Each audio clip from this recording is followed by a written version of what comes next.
A pleasure to meet all at last, and welcome back to Distance Gauge Part 2. And what we're going to be doing today is touching up on a couple of things related to the first ever phase of Elite 2.0, which I've dubbed Super. A 2.0 can never truly beat a 1.0, and so with this newer lineup that is supposed to be a successor to Elite, I'd say that with Phase 1 blasters, the first 8 released in 2020, they seem to be both good and bad in some ways. My favorites probably would have to include the likes of the Turbine, the Voltage, probably the Triton.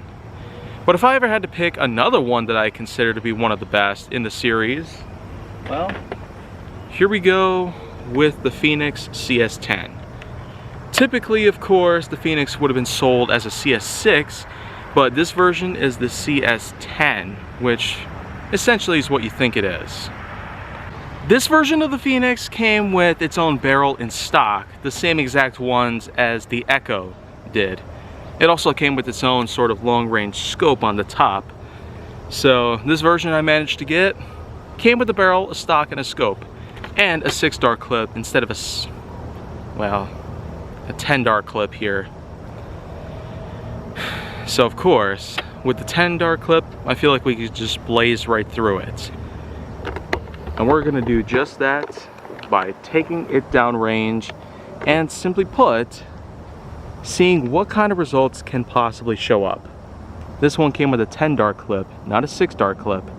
And that's pretty much final.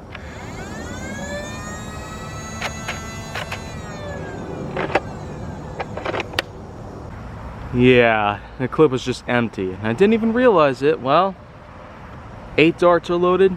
Let's go.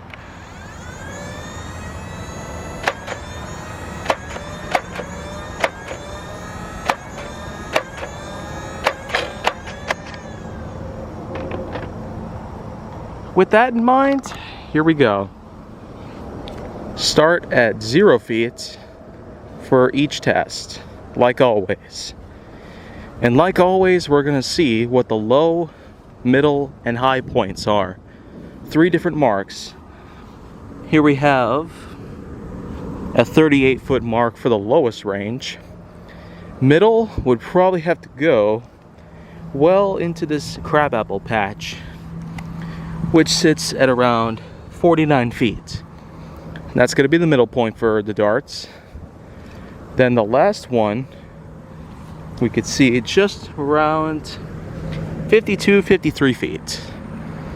Ultimately, for a blaster that supposedly claims to have a range of 85 feet, it doesn't necessarily seem to catch on all too well on that part.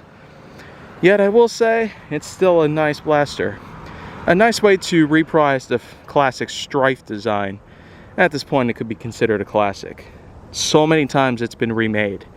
And now I feel it will definitely be copied for a long time. In conclusion, I do find the Phoenix CS10, while it is a bit of an upgrade over the original CS6, I do say, providing attachments and a larger magazine, they can only do so much in this instance, because it hardly does anything to the internal construction.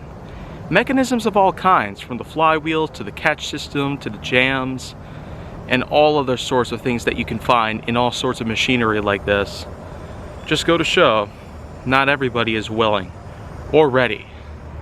Yet, if you're looking for good action, a nice cheap price might come down on this exact blaster, and you can get your hands on a nice exclusive pair of attachments with the CS10. A barrel, stock, scope, and larger clip compared to the CS6 make the CS10 just a great upgrade over the original. And with that in mind, thank you for looking at this test.